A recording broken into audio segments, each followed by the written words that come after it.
Les testicules d'un homme adulte produisent environ un demi-milliard de spermatozoïdes chaque jour. Les ovaires de la femme ne produisent quant à eux que quelques ovules chaque mois. En général, un seul de ces ovules va atteindre la maturité nécessaire à une fécondation. La fécondation n'est possible qu'au moment de la période d'ovulation, c'est-à-dire la période du cycle menstruel de la femme, où l'ovule mature va être libéré de l'ovaire et migrer le long des trompes de Fallope. Pour qu'il y ait conception, un spermatozoïde doit féconder l'ovule mature lorsqu'il se trouve encore dans la trompe de Fallope. L'ovule fécondé va ensuite s'enfouir dans la muqueuse de l'utérus et former un embryon.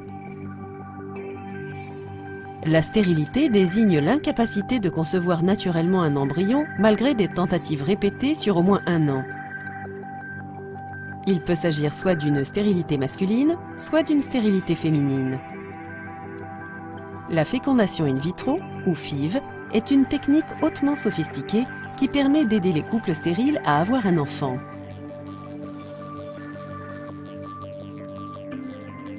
Au cours d'une FIV classique, on administre en premier à la femme des traitements qui favorisent la fertilité en stimulant la production d'ovules matures en quantité. Une fois que les ovules arrivent à maturité, on les récupère à l'aide d'une aiguille placée dans le vagin. Les ovules sont ensuite placés dans une boîte de pétri spéciale. Après une étape dite de lavage du sperme, celui-ci est introduit dans les ovules récupérés. Cette étape consiste à injecter les spermatozoïdes directement dans le noyau de l'œuf à l'aide d'une micropipette. Il est également possible de simplement laisser les spermatozoïdes en compagnie des ovocytes dans une boîte stérile spéciale.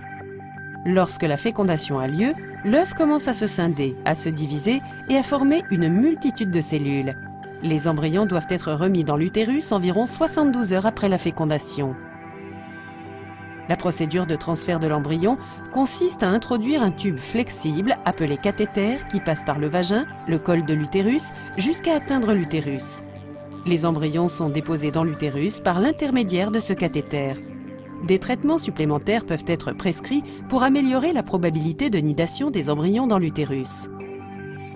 Afin d'augmenter les chances de grossesse, on transfère en général plusieurs embryons à chaque fois. C'est pourquoi les FIV donnent parfois naissance à plusieurs bébés à la fois.